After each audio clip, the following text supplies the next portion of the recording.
نور محل کے باغ میں کھڑے سب لوگ ساکت تھے۔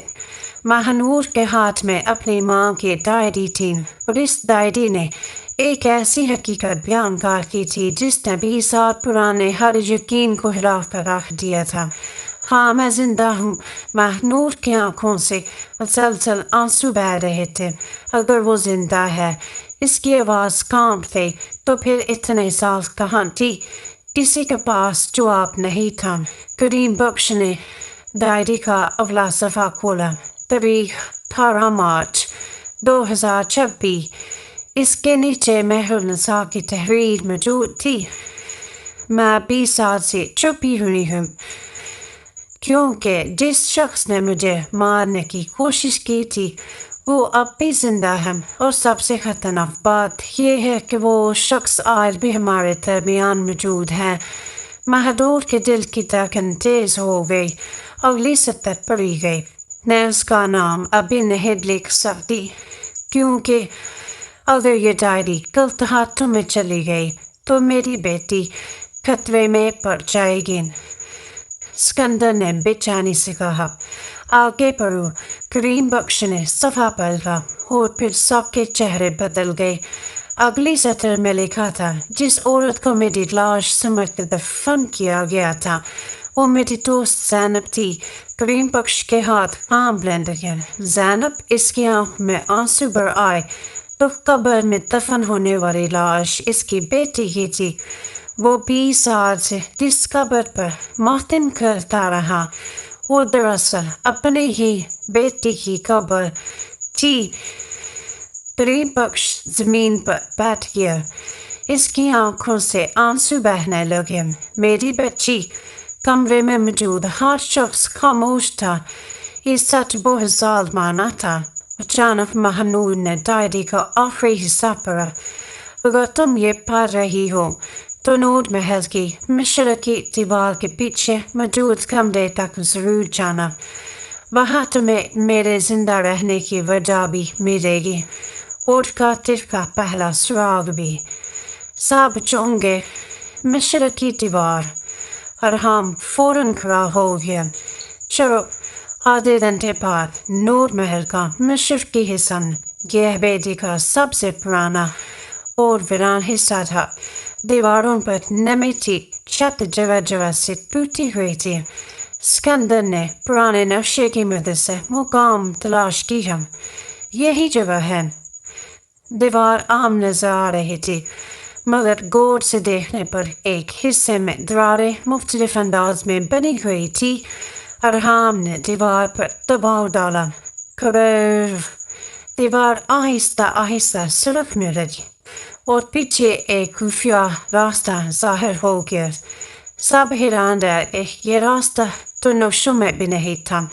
سکندر نے سرگوشی کی۔ وہ سب اندر داخل ہوئے۔ راستہ ایک چھوٹے سے کمرے تک جا رہا تھا۔ دروازہ کھولا گیا اور اندر کا منظر دیکھ کر سب کے قدم رک گئے۔ کمرہ خالی نہیں تھا۔ ایسا لگ رہا تھا جیسے کوئی برسوں سے وہاں رہ رہا ہو۔ ایک بستر، چند کتابیں، کھانے پینے کا سامان، دعائیں اور دیواروں پر درجنوں تصاویر۔ وہ تمام تصاویر مہنور کی تھی۔ بچپن سے لے کر آج تک مہنور کی سانس رک گئی۔ یہ سب کس نے دیا؟ اسی وقت ارحام کی نظر ایک میز پر پڑی۔ میز پر ایک پرانا لیپ ٹاپ رکھا تھا۔ اس کے ساتھ ایک خط بھی موجود تھا۔ خط پر صرف ایک نام لکھا تھا، مہنور۔ مہنور کے ہاتھ کانپنے لگے۔ اس نے لفافہ کھولا۔ خط میں لکھا تھا، میری بیٹی، اگر تم یہ خط پا رہی ہو تو شاید میں تم سے ملنے میں ناکام رہی، مگر یاد رکھنا میں ہمیشہ تمہارے قریب رہی ہوں۔ مہنور کی آنکھوں سے آنسو بہنے لگے۔ یہ مہرالنساء کی تحریر تھی۔ اچانک ارحام نے لیپ ٹاپ آن کیا۔ اسکرین روشن ہوئی۔ صرف ایک ویڈیو فائل موجود تھی۔ نام واچ می فرسٹ۔ کمرے میں خاموشی چھا گئی۔ ویڈیو چلائی گئی۔ اسکرین پر ایک عورت نمودار ہوئی۔ مہنور کے ہاتھ کانپنے لگے، کیونکہ وہ عورت مہرالنساء تھی، زندہ اور بالکل ویسی ہی جیسی تصویروں میں نظر آتی تھی۔ اس نے کیمرے کی طرف دیکھ کر کہا، اگر تم یہ ویڈیو دیکھ رہی ہو مہنور تو اس کا مطلب ہے کہ میں اب بھی خطرے میں ہوں۔ پھر اس کی آنکھوں میں خوف ابھرا، اور اگر میرے ساتھ کچھ ہو جائے تو سب سے پہلے سائمہ پر بھروسہ مت کرنا۔ کمرے میں جیسے دھماکہ ہو گیا، سب کی نظریں فوراً سائمہ کی طرف مڑ گئی۔ سائمہ کا چہرہ سفید پڑ چکا تھا۔ نہیں، اس کے ہونٹ کانپ گئے۔ یہ سچ نہیں ہو سکتا۔ مگر ویڈیو ابھی ختم نہیں ہوئی تھی۔ مہرالنساء نے اگلا جملہ کہا، ٹیپو 20 سال سے ایک ایسا راز چھپا رہی ہے جس کی وجہ سے درجنوں لوگ مارے گئے۔ مہنور کے ہاتھ سے ڈائری گر گئی۔ کیا باقی سائمہ بھی اس راز کا حصہ تھی، یا کوئی ایک بار پھر انہیں گمراہ کر رہا؟ خفیہ کمرے میں خاموشی چھائی ہوئی تھی۔ مہرالنساء کی ویڈیو ابھی بھی چل رہی تھی، اور اس کے الفاظ سب کے دلوں میں زہر کی طرح اتر رہے تھے۔ سائمہ پر بھروسہ مت کرنا۔ مہنور کی نظریں اپنی ماں کی سب سے قریبی دوست پر جم گئی۔ امی! سائمہ کی آواز بھر آ گئی۔ کیا یہ سچ ہے؟ سائمہ کی آنکھوں میں آنسو آ گئے۔ مہنور، میری بات سنو۔ مگر مہنور ایک قدم پیچھے ہٹ گئے۔ 20 سال سے آپ میرے ساتھ تھی۔ آپ جانتی تھی میرے والد زندہ ہیں۔ آپ جانتی تھی میری ماں زندہ ہیں۔ سائمہ کے پاس کوئی جواب نہیں تھا۔ ریحام فوراً مہنور کے قریب آیا۔ فیصلہ جلدی مت کرو، ہمیں پوری حقیقت جاننی ہوگی۔ مہنور نے تکلیف بھری نظروں سے اسے دیکھا۔ کتنے راز چھپے ہیں ریحام، کتنے لوگ میری زندگی کے بارے میں جانتے تھے اور مجھے ہی کچھ نہیں بتایا گیا۔ ریحام خاموش ہو گیا، کیونکہ اس کے پاس بھی یہی سوال تھا۔ ویڈیو آگے چل رہی تھی۔ مہرالنساء نے کیمرے کی طرف دیکھتے ہوئے کہا، سائمہ بری نہیں ہے۔ سب چونک گئے۔ مہنور نے فوراً اسکرین کی طرف دیکھا۔ مہرالنساء کی آواز جاری رہی، لیکن وہ ایک ایسی غلطی کر چکی ہے جس کی قیمت ہم سب نے ادا کی۔ سائمہ نے آنکھیں بند کر لی، جیسے وہ برسوں سے اسی لمحے سے ڈر رہی ہو۔ کون سی غلطی؟ ریحام نے آہستہ سے پوچھا۔ ویڈیو میں مہرالنساء نے کہا، 20 سال پہلے سائمہ نے ایک شخص پر بھروسہ کیا تھا، اور اسی شخص نے ہمارے خاندان کو تباہ کیا۔ اچانک ویڈیو رک گئی۔ اسکرین پر لکھا آیا، نیکسٹ بار لاکڈ۔ یہ کیسے ہو سکتا ہے؟ گرین بش غصے سے بولا، صرف آدھی ویڈیو کیوں ہے؟ ریحام نے لیپ ٹاپ چیک کیا، اس کا پاسورڈ ہے۔ کیا پاسورڈ؟ پتہ نہیں۔ اسی دوران سائمہ آہستہ آہستہ آگے بڑھی۔ مجھے معلوم ہے۔ سب نے حیرت سے اسے دیکھا۔ آپ کو معلوم ہے؟ مہنور کی آواز میں درد تھا۔ سائمہ نے سر جھکا لیا۔ ہاں، کیونکہ یہ پاسورڈ مہرالنساء نے میرے لیے چھوڑا تھا۔ تو پھر آپ نے پہلے کیوں نہیں بتایا؟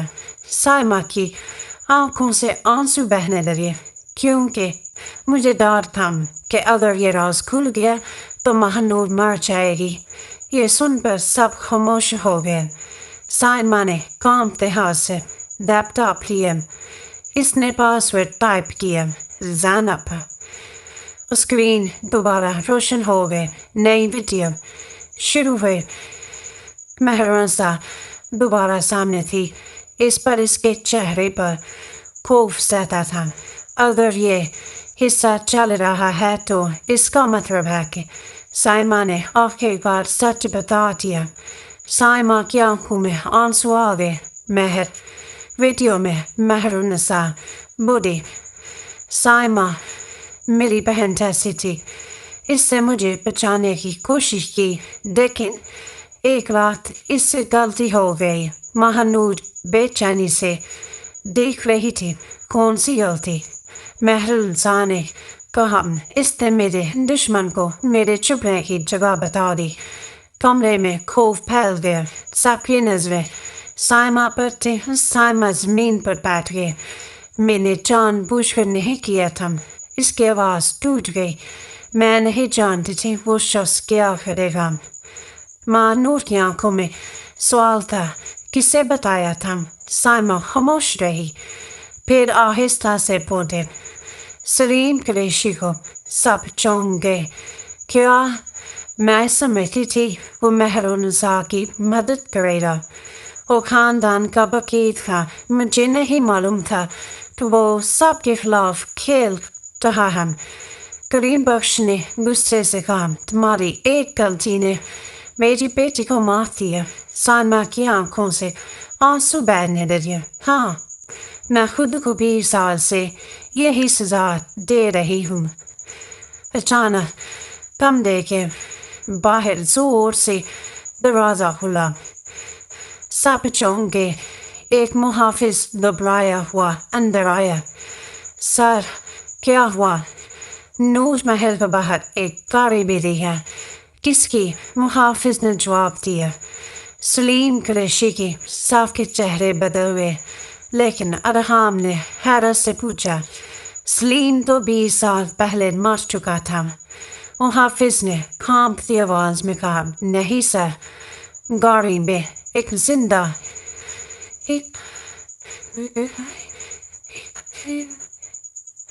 آدمی موجود ہے اور وہ آپ سے ملنا چاہتا ہے. سب باہر پہنچے. گاڑی کا دروازہ کھولا گیا. اندر ایک بوڑھا آدمی بیٹھا تھا. چہرہ زخمی تھا مگر آنکھیں زندہ تھی. وہ آہستہ سے باہر نکلا اور سب کو دیکھ کر مسکرایا. اتنے سال بعد واقعی شاہ خاندان کو سچ سننا ہی پڑے گا. سکندر کے منہ سے بے اختیار نکلا. سلیم قریشی. مگر سلیم نے صرف ایک جملہ کہا. میں قاتل نہیں ہوں. میں وہ واحد شخص ہوں جو اصل قاتل کو جانتا ہے. جاری ہے.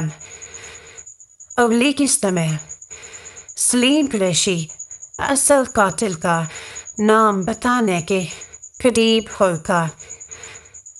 معلوم ہوگا کہ 20 سال پہلے سلیم زندہ کیسے بچا. اگر آپ کو یہ سٹوری پسند آئی ہے ناول کی تو چینل دیسی آواز ناول کو لازمی لائک اور سبسکرائب کریں اور کمنٹ میں بتائیں کہ نیکسٹ ناول کس موضوع پر لے کے آئیں. لو سٹوری یا ایسے سسپینس سٹوری.